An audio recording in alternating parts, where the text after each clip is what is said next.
विद्यार्थी मित्र हो, आज आपण मराठीचा 7वा पाठ शिकूया. मुग्धा लिहू लागली. सुरुवातीला त्याचं वाचन करूया. मुग्धा लिहू लागली. मुग्धाच्या शाळेत चित्रकला, रांगोळी, कथाकथन स्पर्धा झाल्या. आज शाळेत बक्षीस समारंभ होता. सर्व मुलांना आणि त्यांच्या पालकांनाही आमंत्रण होते. मुग्धा आणि तिचे आई बाबाही शाळेत आले होते. त्यांनी मुग्धाच्या बाईंची भेट घेतली. काय म्हणते आमची मुग्धा? आईनं बाईंना विचारले. अभ्यासात हुशार आहे. चित्रकला स्पर्धेत पहिल्या नंबरचं बक्षीसही पटकावलंय. पण ती जास्त बोलत नाही. घरी अशीच वागते का? बाई म्हणाल्या. हो, आईने नाराजीच्या स्वरात उत्तर दिले. तेवढ्यात प्रमुख पाहुणे आले. जो तो आपल्या जागेवर जाऊन बसला. मुग्धा व तिचे आई बाबाही खुर्चीत जाऊन बसले. बाई कार्यक्रमाच्या पुढील तयारीला लागल्या. पाहुणे म्हणून एक प्रसिद्ध लेखक आले होते. बाईंनी त्यांचं स्वागत केलं. शाळेतील शिक्षिका जाधवबाईंनी प्रमुख पाहुण्यांची ओळख करून दिली. बक्षिसे देण्याचा कार्यक्रम पार पडला. प्रमुख पाहुण्यांनी भाषणास सुरुवात केली. प्रथम त्यांनी बक्षीस मिळवणाऱ्या मुलांचं अभिनंदन केलं व बक्षीस न मिळवणाऱ्या मुलांचंही कौतुक केलं. बक्षीस मिळवलेल्यांमध्ये मुग्धाचाही नंबर होता. मुग्धा मन लावून प्रमुख पाहुण्यांचं भाषण ऐकू लागली. पाहुण्यांनी त्यांच्या लहानपणीच्या गमती जमती सांगितल्या. सर्व मुले पोट धरून हसली. नंतर ते स्वतः लेखक कसे झाले हे त्यांनी सांगितलं. ते म्हणाले, मला पहिल्यापासून लिहिण्याचा छंद होता. मात्र मी फार अबोल होतो. मी कोणाशीही जास्त बोलत नसे. रोज ज्या गोष्टी घडायच्या त्या मी माझ्या वहीत लिहून काढायचो. अगदी बारीक सारीक गोष्टी मी त्यात लिहित असे. दिवसभर झालेल्या गोष्टी आठवून मी वहीत रोज रात्री लिहून काढत असे. मला तो छंदच लागला होता. रोज वहीत लिहिल्याशिवाय मला झोप येत नसे. उठल्यापासून झोपेपर्यंत ज्या ज्या गोष्टी मी स्वतः केल्या, नित्यक्रम सोडून ज्या ज्या गोष्टी माझ्या नजरेत आल्या, त्या सर्व मी लिहू लागलो. त्यामुळे माझी निरीक्षण शक्ती वाढली, स्मरण शक्ती वाढली, माझी शब्द संपत्ती वाढली. छोटे छोटे प्रसंग, उदाहरणार्थ शाळेतल्या घटना, बागेतील चिंचा, बोरे हळूच कोणाच्याही न कळत काढणे, लहान सहान खोड्या, माझ्या हातून घडलेल्या चुका, ताईशी भांडण, मार चुकवण्यासाठी केलेला अभिनय, सहलीची मजा, विनोदी प्रसंग, अचानक उद्भवलेलं संकट, अशा अनेक गोष्टी मी वहीवर उतरवू लागलो. पुढे मला काही कल्पना सुचू लागल्या. घडलेल्या प्रसंगावरून मी कविता, कथा लिहू लागलो. माझ्या शाळेतल्या शिक्षकांना दाखवू लागलो. ते माझं कौतुक करू लागले. त्यांच्यामुळं मला प्रोत्साहन मिळत गेलं. थोडा मोठा झाल्यावर दैनिकात, मासिकात लिखाण प्रसिद्ध होऊ लागलं. लिखाण करता करता माझ्या असं लक्षात आलं की मी सर्वांशी छान गप्पा मारू शकतो आणि मी सर्वांशी बोलू लागलो. विशेष म्हणजे सर्वांशी गप्पा मारल्यानं लिखाणासाठी मला विषय सुचत गेले. माझे काका एकदा मला म्हणाले, हा घुम्या मुलगा चांगलाच बोलू लागलाय. बोलण्यानं, लिहिण्यानं, वाचल्यानं माझ्यात परिवर्तन घडत गेलं.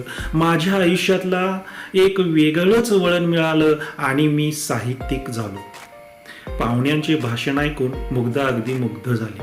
तिने मनाशी निश्चय केला, आपणही रोज लिहायचं. नेमका हाच विचार तिच्या आई बाबांच्याही मनात आला. नुकतीच बाबांनी मुग्धाला नवीन वर्षाची एक डायरी रोजनिशी दिली होती. अजून ती कोरीच होती. मुग्धाने मनाशी पक्के ठरवले. नवीन वर्षाचा संकल्प केला की रोज काहीतरी लिहायचंच. दुसऱ्या दिवसापासून तिने लिखाणाला सुरुवात केली.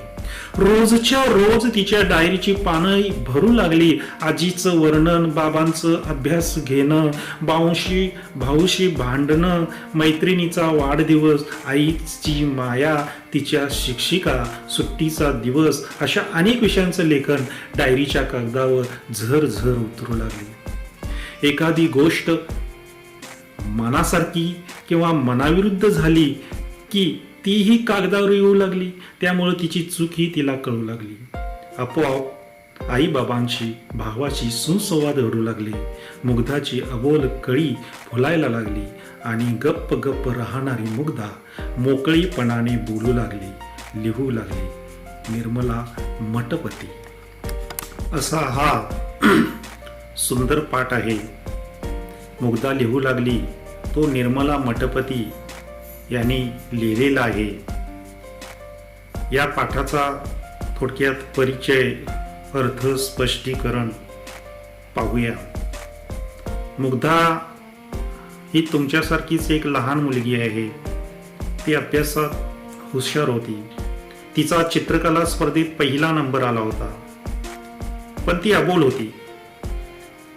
बक्षीस समारंभाला आलेल्या प्रमुख पाहुण्यांनी भाषण केलं आणि त्या भाषणात आपण लेखक कसे झालो याविषयी बोलताना त्यांनी रोजनिशी म्हणजे डायरी लेखन, रोजनिशी लिहिण्याच्या छंदामुळे कथा कविता लिहू लागलो व सर्वांशी छान गप्पा मारू लागलो हे सांगितलं.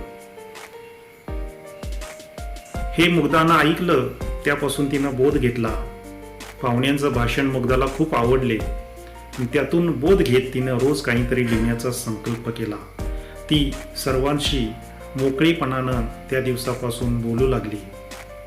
या पाठामध्ये काही कठीण शब्द आलेले आहेत. शब्दार्थ आपण पाहूया. समारंभ म्हणजे सोहळा किंवा कार्यक्रम. पटकावलं याचा अर्थ आहे मिळवलं. नाराजी म्हणजे निराशा. स्वर, आवाज किंवा ध्वनी. प्रमुख, मुख्य, प्रसिद्ध, नावाजलेले म्हणतो आपण त्याला. प्रसिद्ध, नावाजलेले. छंद, नाद किंवा आवड. अबोल, कमी बोलणारा. नित्यक्रम, नियमित, रोज केलेली गोष्ट त्याला नित्यक्रम म्हणतात. निरीक्षण, नीट पाहणं, अवलोकन. स्मरण, आठवण. शब्दसंपत्ती म्हणजे शब्दांचा साठा किंवा शब्द भांडार. खोड्या म्हणजे मस्ती किंवा आगळी. उद्भवलेलं म्हणजे प्रकट झालेले. संकट, वाईट परिस्थिती, आपत्ती. प्रोत्साहन, उत्तेजन. दैनिक म्हणजे दररोज प्रसिद्ध होणारं वर्तमानपत्र, त्याला दैनिक म्हणतो आपण. आणि दर महिन्याला प्रसिद्ध होणारं नियतकालिक, त्याला आपण मासिक म्हणतो. लिखाण, लिहिलेला मजकूर. विशेष म्हणजे महत्वाचे. घुम्या म्हणजे काय तर कमी बोलणारा किंवा अबोल. परिवर्तन म्हणजे बदल. साहित्यिक म्हणजेच लेखक. निश्चय, निर्धार. संकल्प म्हणजे देखील निश्चय. माया, प्रेम किंवा ममता. सुसंवाद म्हणजे चांगला संवाद, त्याला आपण चांगले संभाषण म्हणतो. सुसंवाद म्हणजे चांगले संभाषण. या पाठामध्ये काही वाक्प्रचार आलेले आहेत, त्याचा अर्थ आपण पाहूया. भेट घेणे म्हणजे मुद्दाम भेटायला जाणे. स्वागत करणे, सन्मानाने बोलावणे. ओळख करून देणे, परिचय करून देणे. पार पडणे, एखादं काम नीट पूर्ण होणे. अभिनंदन करणे म्हणजे कौतुक करणे, शाबासकी देणे. मन लावून ऐकणे म्हणजे लक्षपूर्वक ऐकणे. पोट धरून हसणे म्हणजे मन मुराद खूप हसणे. छंद लागणे म्हणजे अति आवड निर्माण होणे. नजरेत येणे म्हणजे लक्षात येणे. प्रोत्साहन मिळणे म्हणजे उत्तेजन मिळणे. परिवर्तन घडणे म्हणजे बदल घडणे. वळण मिळणे म्हणजे कलाटणी मिळणे. वेगळा मार्ग सापडणे. मुग्ध होणे म्हणजे गुंग होणे किंवा लुब्ध होणे. संकल्प करणे म्हणजे आपण काय करायचं हे ठरवणे म्हणजे पक्के ठरवणे किंवा निश्चय करणे. निर्मला मठपती लिखित मुग्धा लिहू लागली या पाठाचं स्पष्टीकरण आता आपण पाहूया. मुग्धाच्या शाळेत चित्रकला, रांगोळी, कथाकथन स्पर्धा झाल्या. जशा आपल्या शाळेमध्ये होतात वेगवेगळ्या स्पर्धा, चित्रकला, रांगोळी स्पर्धा, कथाकथन स्पर्धा, तशा मुग्धाच्या शाळेत पण झाल्या. आणि आज शाळेचा बक्षीस समारंभ होता. म्हणजे कुणाकुणाला बक्षीस मिळाले त्यांचं कौतुक. सर्व मुलांना, त्यांच्या पालकांनाही, दोघांनाही आमंत्रण होते. आता आमंत्रण म्हणजे बोलावण्यात आलं होतं. मुग्धा आणि तिचे आई बाबाही शाळेत आले होते. त्यांनी मुग्धाच्या बाईंची भेट घेतली. काय म्हणते आमची मुग्धा? आईनं बाईंना विचारलं की मुग्धा कशी आहे अभ्यासामध्ये? अभ्यासात ती हुशार आहे. चित्रकला स्पर्धेत पहिल्या नंबरचं बक्षीसही पटकावलंय. बक्षीस पटकावलंय म्हणजे मिळवलंय. चित्र काढण्याच्या स्पर्धेमध्ये म्हणजे चित्रकला स्पर्धेत. अभ्यासात हुशार आहे. चित्रकलेसारखी इतर कलाही तिला अवगत आहे. पण एक मात्र की ती जास्त बोलत नाही, अबोल आहे. ती घरी अशीच वागते का हो? बाईंनी त्यांच्या आईला विचारलं. हो, आईने नाराजीच्या स्वरात उत्तर दिलं. थोडीशी ती खजील झाली आणि तिनं सांगितलं की हो, ती तशी अबोल आहे, बोलत नाही जास्त. तेवढ्यात प्रमुख पाहुणे आले. मुख्य पाहुणे ज्यांचं भाषण ऐकण्यासाठी सर्व आतुर झालेले होते, ते प्रमुख पाहुणे आले. जो तो आपल्या जागेवर जाऊन बसला. मुग्धा तिचा आई बाबा खुर्चीत जाऊन बसले आणि बाई कार्यक्रमाच्या पुढील तयारीला लागल्या. इथे चित्रामध्ये ते पाहुणे, प्रमुख पाहुणे दिसत आहेत. मुग्धा पण दिसते, बक्षीस घेत आहे. पुढे पालक आणि विद्यार्थी बसलेले आहेत. पाहुणे म्हणून कोण होते? तर एक प्रसिद्ध असे लेखक होते. लेखक कशाला म्हणतो आपण? जे असे पाठ लिहितात, धडे लिहितात, कादंबरी लिहितात, याला साहित्य म्हणायचं. आणि ते लिहिणारे साहित्यिक म्हणजे लेखक होते. ते लेख लिहिणारे ते लेखक. बाईंनी त्यांचं स्वागत केलं. त्यांना पुष्पहार दिला आणि त्यांचं स्वागत केलं. त्यांच्याविषयी माहिती सांगितली.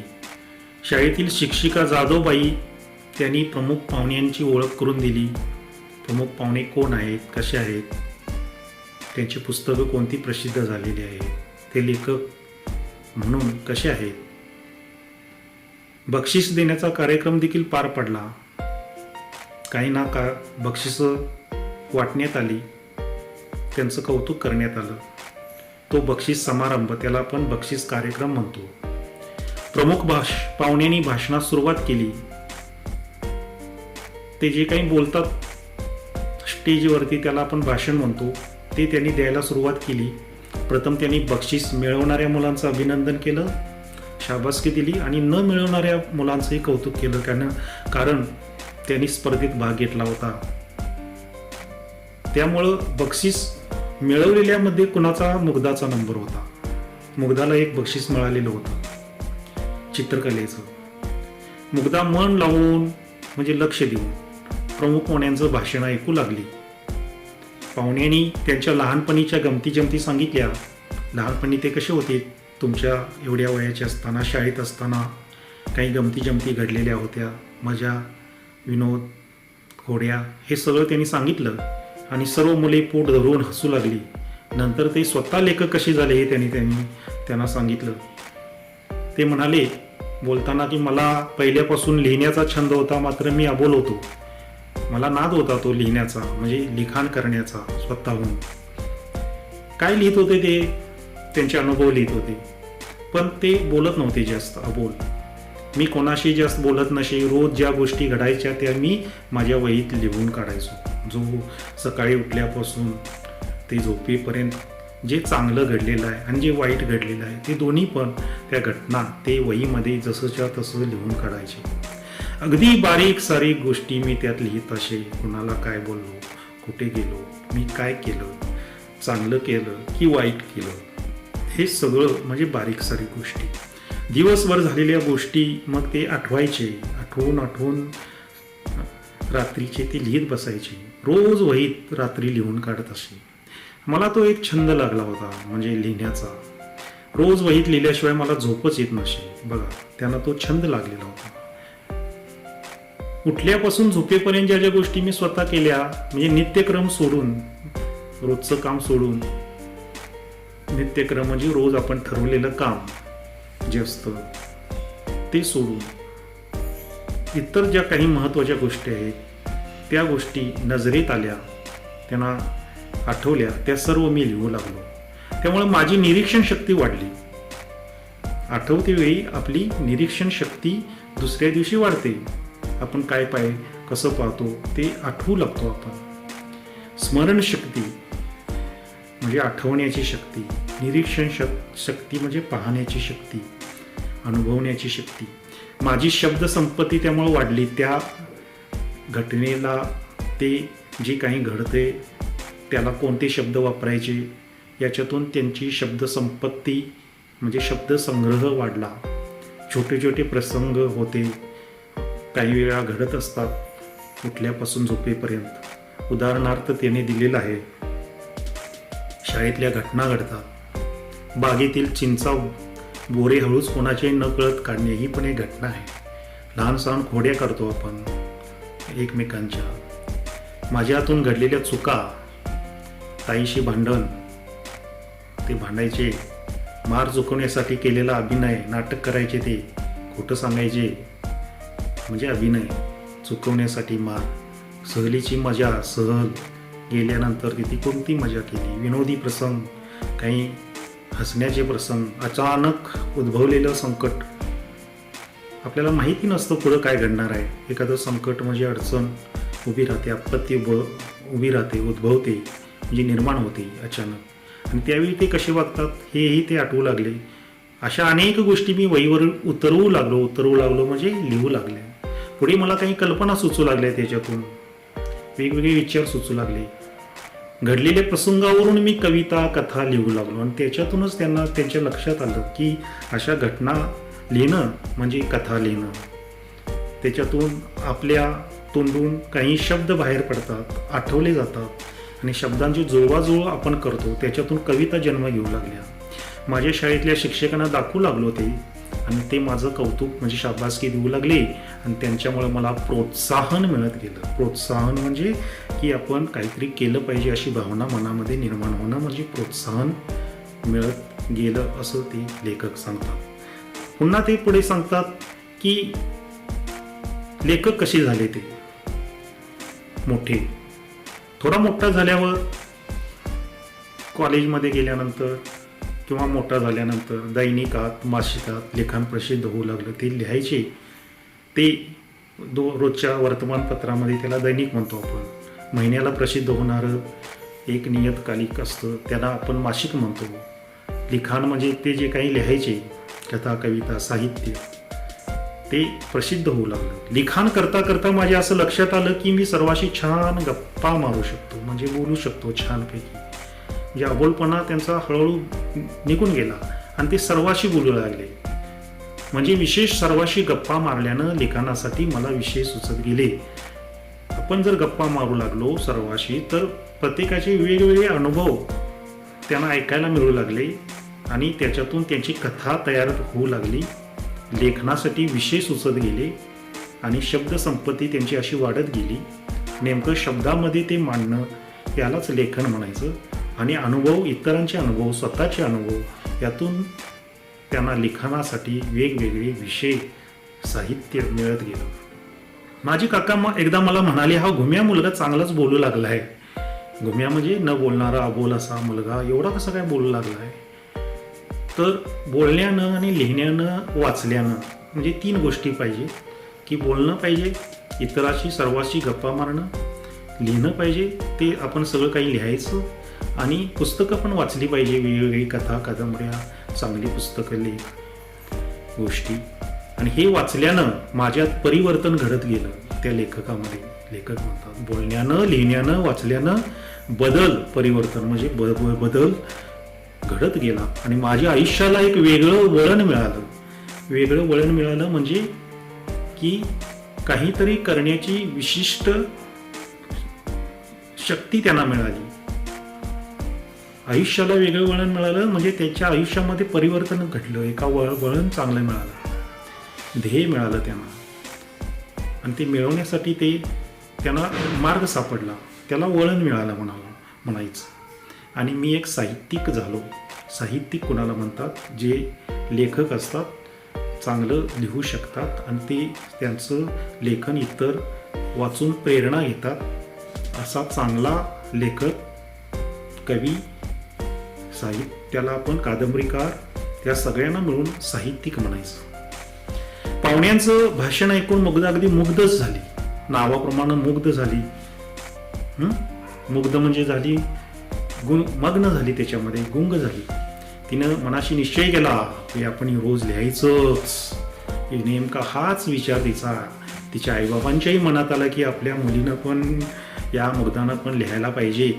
आणि मुग्धानं पण निश्चय केला की आपण रोज लिहायचंच.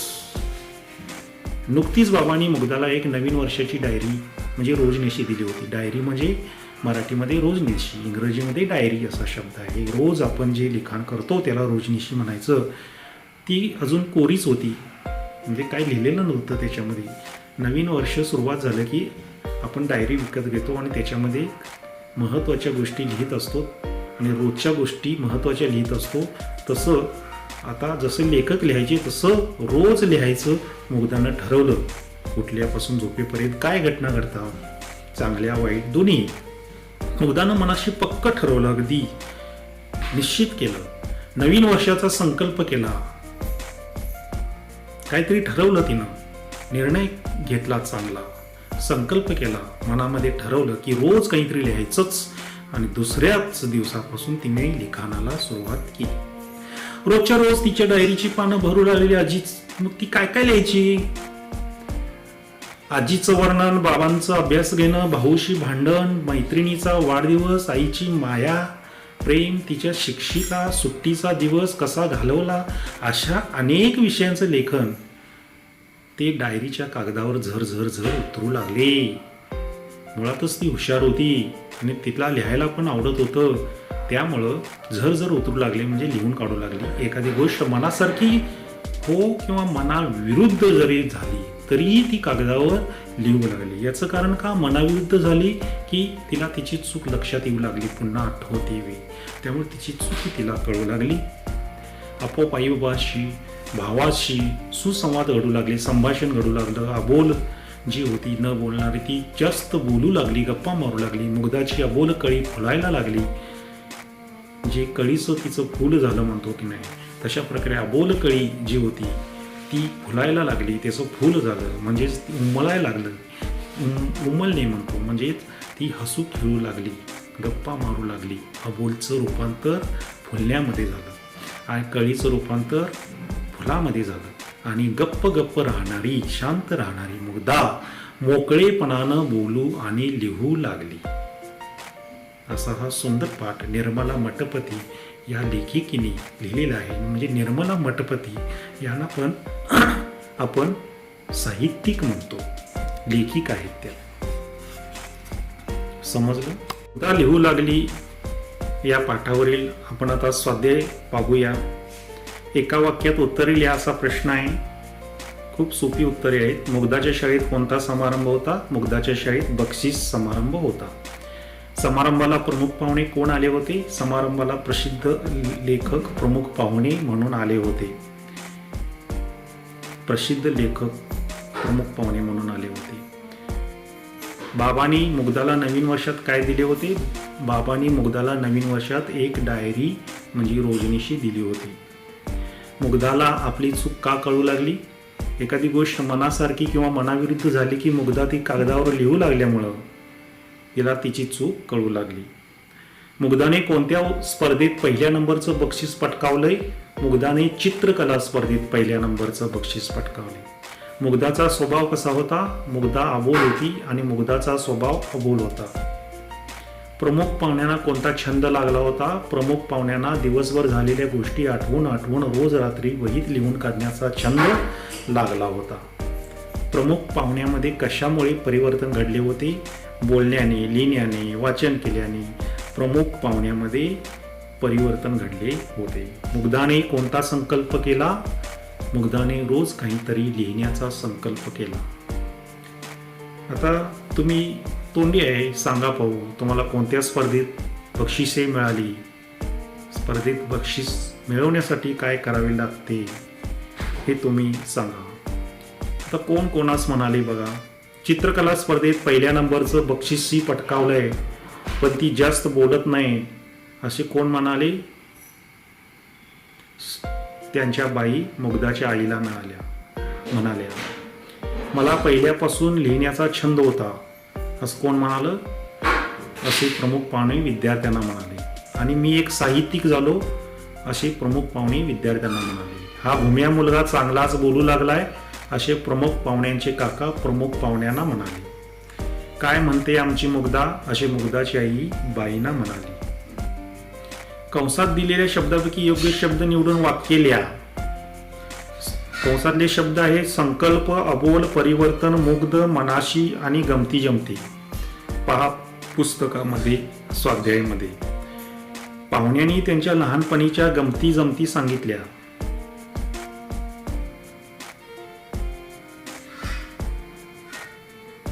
पाहुण्यांनी त्यांच्या लहानपणीच्या टिमटिम सांगितल्या, गमती जमती. बोलण्यानं, लिहिण्यानं, वाचल्यानं माझ्या टिमटिम घडत गेलं परिवर्तन. त्या पाहुण्यांचे भाषण ऐकून मुग्धा अगदी टिमटिम झाली, मुग्ध झाली. मुग्धाने मनाशी पक्के ठरवले, नवीन वर्षाचा टिमटिम केला, संकल्प केला. मुग्धाची टिमटिम कळी फुलायला लागली, अबोल. आता व्याकरण भाषेचा अभ्यास, त्याला भाषाभ्यास म्हणतो. याच्यामध्ये आपण सुरुवातीलाही पाहिलेलं आहे गेल्या पाठामध्ये पण, विरुद्ध अर्थाचे शब्द, समान अर्थाचे शब्द. आता नवीन काय आहे ते पाहूया. आता विरुद्ध अर्थाचे शब्द लिहा. उजळणे, हुशार, मठ्ठ किंवा ढ. अबोल, बोलका. सुरुवात, शेवट. झोपणे, उठणे, नवीन, जुना. अशाच प्रकारचे शब्द याला विरुद्ध अर्थी शब्द म्हणतात. तक्ता भरा. लिंग पुल्लिंग स्त्रीलिंग असं आहे. तो आणि ती किंवा ते असं संबोधून तुम्ही काय करायचं, लिंग ओळखायचं. तो कोण आहे? लेखक. ती लेखिका. तो पुन्हा शिक्षक. तो मुलगा. तो पाहुणा. तो काका. तो भाऊ. ती लेखिका. ती शिक्षिका. ती मुलगी. ती पाहुणी. ती काकी. ती बहीण. हा तक्ता तुम्ही भरायचा आहे. पुढील शब्दांना जोडून येणारे शब्द लिहा. गमती जमती, तसं, बारीक सारीक, जिकडे तिकडे, काटे कुटे, दगड गोटे, चढ उतार, पाला पाचोळा. जोड शब्द. नवीन शब्दांना कंसात दिलेले योग्य अक्षर शब्द लावून नवीन शब्द तयार करा. जसं बोल, अबोल. तसं संवाद, सुसंवाद. हजर, गैरहजर. न्याय, अन्याय. एकाच शब्दाला दोन वेगवेगळी अक्षरे लावली की दोन वेगवेगळे शब्द तयार होऊ शकतात. त्यांचा अर्थ एकमेकांच्या विरुद्ध असू शकतो. उदाहरणार्थ संवाद या संवाद शब्दापासून सुसंवाद किंवा विसंवाद असे विरुद्ध अर्थाचे शब्द बनवू शकतो आपण.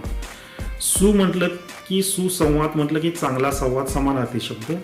आणि वि लावलं की विसंवाद म्हणजे विरुद्ध अर्थी शब्द. आता पुढील शब्दाने वेगवेगळी अक्षरे लावून विरुद्ध अर्थाचे शब्द बनवा. त्यासाठी सु, अ आणि कु ही अक्षरे वापरायला सांगितलेली आहेत. पहा पुस्तकात स्पष्ट चौकोना दिलेला आहे. त्याच्यातून अ लावला की अस्पष्ट होतं आणि त्याच्या विरुद्ध सु लावला की सुस्पष्ट होतं. अस्पष्ट, सुस्पष्ट विरुद्धार्थी शब्द तयार करता येतात. स्पष्टपासून प्रसिद्ध पासून सुप्रसिद्ध, कुप्रसिद्ध. नियोजित पासून सुनियोजित, अनियोजित. अशा शब्दांच्या आणखी काही जोड्या शोधण्याचा तुम्ही प्रयत्न करा. उदाहरणार्थ अबोध, सुबोध, सुविचार, कुविचार, सुयोग्य, अयोग्य. पुढील जोडाक्षरासारखे शब्द लिहा. पुन्हा असे भरपूर बघा. पक्के, के के, कला के, पक्के, धक्के, शिक्के, टक्के, चिक्की, बुक्के अशा प्रकारे. संपत्ती, तला त शेवटी आले. आपत्ती, हत्ती, बत्ती, वृत्ती, विपत्ती. उपक्रम दिलेले आहेत 5. पहा, पहिला आहे उपक्रम. वर्तमानपत्रात, मासिकात येणारे विनोद शोधून लिहा तुम्ही. पहिला उपक्रम. तुम्हाला आवडलेला विनोद सांगा. असे अनेक विनोद गोळा करून सांगा.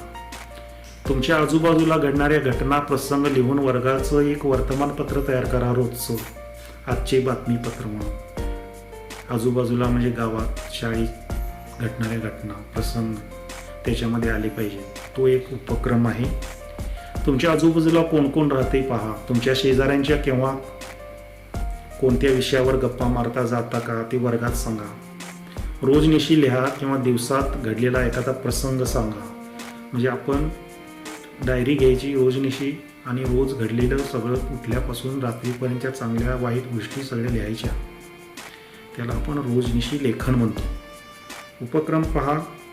वेगवेगळ्या विषयांच्या पाठ्यपुस्तकातील तसेच परिसरातील उपलब्ध मजकुरातील जोडाक्षरयुक्त शब्दांची यादी तयार करा आणि त्यांचे पुढील सूचनेनुसार गट करा. आता इथं 2 शब्द आहेत, जोड शब्द आणि जोडाक्षरयुक्त शब्द. वरती पाहिलं आपण बारीक सारीक याला जोड शब्द म्हणतो आपण, घरे दारे वगैरे अशी.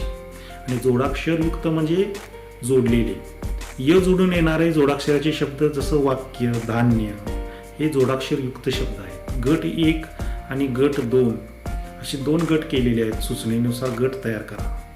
य जोडून जोडाक्षरांचा शब्द आणि दुसरं एकच अक्षर 2 वेळा असलेले जोडाक्षरयुक्त शब्द. य जोडून बघा काय काय तयार होतात. शक्य, सख्य, भाग्य, घ्यावे, वाच्यता, भज्याचे, तुझ्या, नाट्य, साठ्यात, वाड्यात, आढ्यता, पाण्यात, हत्या, जथ्यात, उद्या, ध्यान, न्याय, प्याला, चाफ्यावर, तांब्याला, भ्याड, म्याव, बकऱ्या आल्या, व्यायाम, शाम, धनुष्य, समस्या, ह्यात, सगळ्या, पक्षाला, पुस्तकात पहा. हा एक गट तयार झाला य जोडून. आता दुसरा एकच शब्द 2 वेळा जोडून शब्द तयार करा जोडाक्षरयुक्त. जसं अन्न, न ला न, गप्पा, प ला प असं. अन्न, गप्पा, लठ्ठ, ठ ला ठ. तसं काय शोधा आणि तक्ता तयार करा. बघा कसा होतो. चिक्की, अख्खी, अग्गोबाई, कच्ची, सज्जन, कट्टी, विठ्ठल, कबड्डी, अण्णा, अत्तर, जिद्द, अन्न, छन्न, पप्पा, डफ्फर, बिब्बा, झिम्मा, अय्या, चुर्र, पल्लवी, वा, इश असे शब्द. तिसरा एक गट आहे. र ची जोडाक्षरं 4 प्रकारे लिहिता येतात. र महत्वाचं आहे. 4 प्रकारे त्याची वेगवेगळ्या प्रकारची जोडाक्षरं लिहिता येतात. तर पहिला र कसा आहे. खाली ट्र ला जसा क्रॉस आहे बघा की तिरकी रेषा, त्यानंतर अर्धरपारसारखा, विसर्गसारखा म्हणजे पसा. ट्रकचा ट्र हा एक प्रकार, चक्रचा क्र, कैऱ्याचा रॅ, मित्रचा त्र, सूर्याच्या र, रफार. तसे शब्द बघा. राष्ट्र, ट्रॉली, वक्र, विक्रम, कुऱ्हाड, सूर्या, पत्र, चित्र, कार्य, तात्पर्य हे र ची जोडाक्षरं आहेत. असे आणखी मिळवून तुम्ही र ची 4 प्रकारची जोडाक्षरं लिहायची आहे. लक्षात आलं. ट्र खाली, ट्र तिरकी रेषा, वक्र, रॅ, कैऱ्या मधला, सूर्य, य मधला, रफर, जे 4 प्रकारची जोडाक्षर. हे सगळा अभ्यास तुम्ही वहीमध्ये लिहून आणायचा आहे.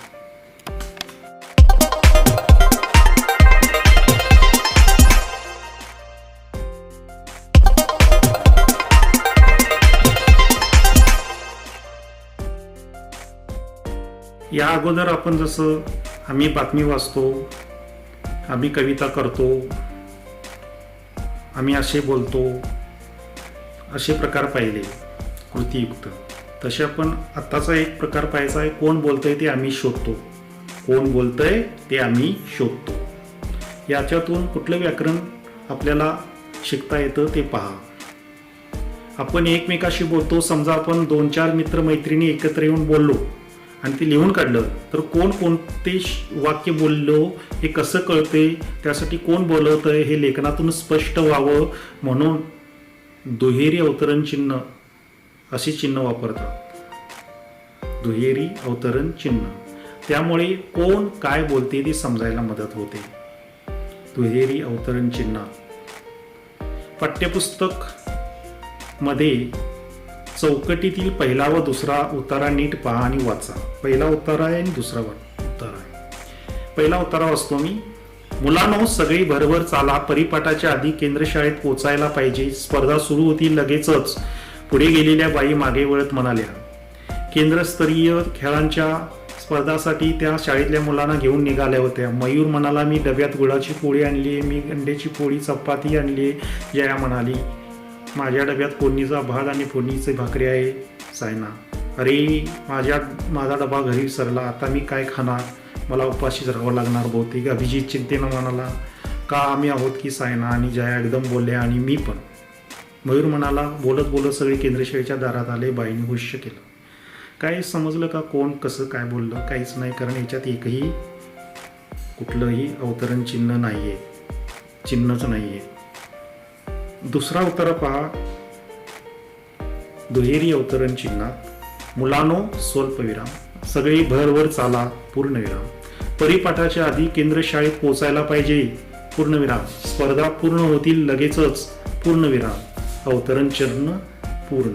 म्हणजे हे एवढं मोठं वाक्य कुणी म्हटलेलं आहे? पुढे गेलेल्या बाई मागे वळत म्हणाल्या. केवढं मोठं वाक्य आहे की दुहेरी अवतरण चिन्हात बघा. मुलांनो, सगळी भरभर चाला, परिपाठाच्या आधी केंद्रशाळेत पोचायला पाहिजे, स्पर्धा सुरू होतील लगेचच.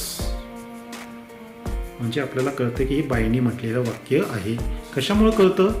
तर अवतरण चिन्हात ते लिहिलं आहे, विरामचिन्ह तिथं लिहिलेले आहेत, बरीचशी स्वल्पविराम आहे थोडं थांबण्यासाठी, पूर्ण थांबण्यासाठी वाचता वाचता पूर्णविराम दिलेला असतो. केंद्रस्तरीय खेळांच्या स्पर्धेसाठी त्या मुलांना घेऊन निघाल्या होत्या. लगेच तिथं परिच्छेद बदललेला आहे. मयूर म्हणाला स्वल्पविराम, अवतरण चिन्हात मी डब्यात गुळाची पोळी आणली. म्हणजे हे कोण म्हणालं? मयूर म्हणालाय. मी अंड्याची पोळी आणली आणि चपाती आणली, जया म्हणाली. हे जया म्हणालेलं अवतरण चिन्हात लिहिलेलं आहे आणि स्वल्पविराम आहे, त्यामुळे ते कळतं. पुस्तकात पहा.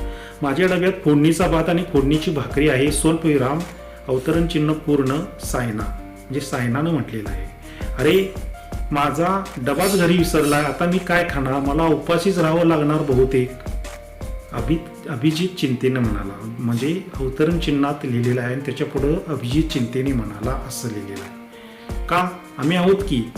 सायना आणि जया एकदम बोलल्या. म्हणजे दोघी जणी एकदम बोललेलं का? प्रश्नचिन्ह आहे. आम्ही आहोत की आणि अवतरण चिन्हात आहे स्वल्पविराम आहे, आणि मी पण स्वल्पविराम आहे आणि अवतरण चिन्हात आहे. मयूर म्हणाला पूर्णविराम. बोलत बोलत सगळे केंद्रशाळेच्या दारात आले आणि बाईंनी हुश्य केलं. म्हणजे दुसरा परिच्छेद वाचतेवेळी, दुसरा उतारा वाचतेवेळी आपल्याला अतिशय चांगलं समजतं की कोण काय म्हणालं, किंवा आपल्याला चांगलं वाचता येतं आणि दुसऱ्याला वाचलेलं ते कळतं. पहिला उतारा दुहेरी अवतरण चिन्ह या चिन्हाशिवाय आहे, त्यामुळे कोण काय कधी काय बोललंय ते लक्षातच येत नाही. आणि दुसरा उतारा अवतरण चिन्हात असे चिन्ह वापरून लिहिलं असल्यामुळे कोण काय बोललंय ते लगेच कळतं. आणि या चिन्हाला दुसरं नाव आहे काय? अवतरण चिन्ह म्हणतात. दुसरा उतारा वाचून कोणाच्या डब्यात काय आहे ते लिहा. मयूरच्या डब्यात काय आहे? गुळाची पोळी. हे अवतरण चिन्हामुळे समजतं आपल्याला. त्याच्यात गव्हाची पोळी जात नाही, गुळाचीच पोळी जाते मयूरच्या डब्यात, कारण त्यानं म्हटलेलं आहे. अंड्याची पोळी जयाच्या डब्यात गेली. पहा, अंड्याची पोळी आणि चपाती जयाच्या डब्यात आहे. आणि सायनाच्या डब्यात काय? फोडणीचा भात आणि भाकरी आहे. म्हणजे हे अवतरण चिन्हामुळं आपल्याला कळतं. काय उपक्रम दिलेला आहे? एकच उपक्रम आहे. तुमच्या वर्गात कुणीही बोललेले 4-5 वाक्य अवतरण चिन्ह वापरून, असं चिन्ह वापरून लिहा. 4-5 वाक्य अशी लिहायची आहेत. हा उपक्रम आहे. समजलं? धन्यवाद.